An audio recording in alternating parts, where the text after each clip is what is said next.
আসসালামু আলাইকুম ওয়া রাহমাতুল্লাহ। সম্মানিত দর্শক, আপনার টাকা যেন আপনার ভাইদের হত্যার পেছনে ব্যয় না হয়।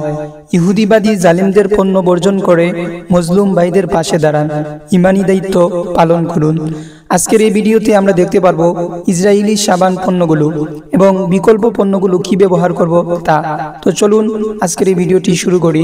তো ভিডিওটি শুরু করার আগে আপনারা যারা এখনো ইলমের আলো ইউটিউব চ্যানেল অথবা ফেসবুক পেজ ইউটিউব আপনারা ফলো করেন নাই, অতি তাড়াতাড়ি সাবস্ক্রাইব এবং ফলো করে লাইক করে ভিডিওটি শুরু করি।